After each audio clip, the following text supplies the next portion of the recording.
People should get involved because it is a company that's solving a need. It is moving gaming into the next level. Gaming is an enormous industry. It's $100 billion today, a year. It'll be $128 billion by 2020. But the important thing is $500 billion a year is left on the table that cannot be accessed. And that is based on current thinking.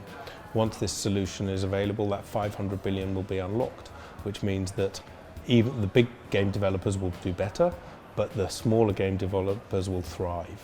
And it's what blockchain was built for. So what is it you're offering that no one else is offering? Well, we offer a number of things. Firstly, we've merged a couple of companies together. The first is a platform company. The platform company pretty much innovated the activation key delivery mechanisms that Microsoft, Adobe, Symantec and all the games companies use for delivering their value around the world. Activation keys are the value.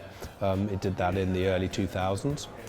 It became a global company. It understands how to build global platforms. It also understands how to build global platforms on very early stage tech. So the tech was used, and it seems ridiculous now, on dial-up modems and ISDN lines. You know, that's what the communication was like, you know, in the early 2000s. Now everyone assumes you've got gigabit internet, and the blockchain is similar. You know, all these platforms have scalability issues, but we've built. This team has built through those. And the second team is a group of gamers, guys that have been building games for 25 years.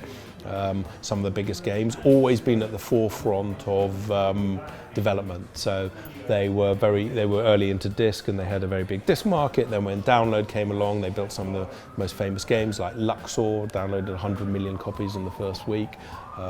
They were part of the teams that went on to do Medal of Honor, Call of Duty, you know, the first-person shooters. Then they were very early on into in-app purchasing, and they had products in that. And they've been looking for a solution to this problem for 5 or 6 years, and they've been testing it with certain games they've built on a very small scale, how you build these things. But when the blockchain came around and the two of these companies got together, we realized that the two of them working together were greater than the sum of the parts. That's the first thing. The second thing is, we also understand the gaming industry. So a lot of people that are doing gaming blockchain products are from outside the gaming industry. They say they're in the gaming industry because they trade skins or they run sites that sell games. That's not developing games. We have people that develop games. The second thing is our board of directors is very, very strong. You know, we have people that are from the industry, you know, icons in the industry that really understand how it works. And so, you know, adding all that together makes us a formidable force. And, you know, I got into the blockchain with the idea of bringing industrial solutions in the blockchain.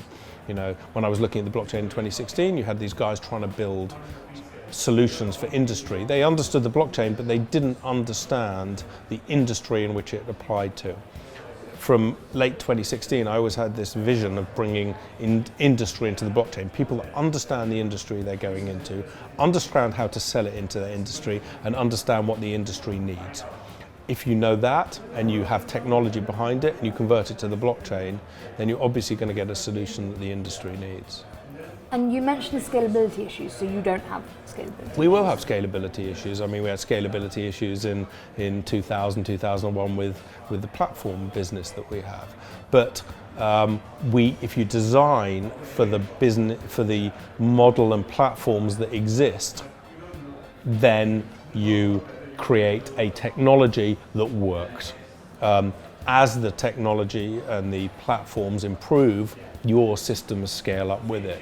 I think that a mistake is made by people that have never really developed and built systems and global systems before, that you can build on something and then you hope that the technology improves. That's not the way to do it. You do it on what you've currently got. You design the systems around what you've currently got, and as the improvements come along, you take advantage of it. And what kind of speed are we looking at? What's the transaction rate?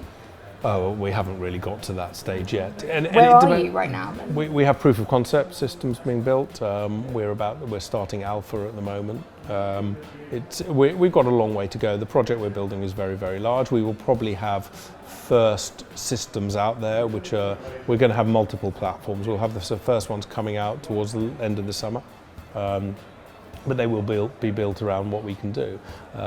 One of the people that work with us is Jez San, who created Funfair. In fact, he was our first director. He's built systems based on what exists today and very highly scalable systems. So along with him and one of our blockchain director, who's Anish Mahanimid, who's on the board of Ripple and Ethereum Swarm, they understand what you can currently build. And we will design our systems around those. And if a lot of it has to be done off-chain and we only put some on-chain and we have to use channels, etc., that's what we will do. So can you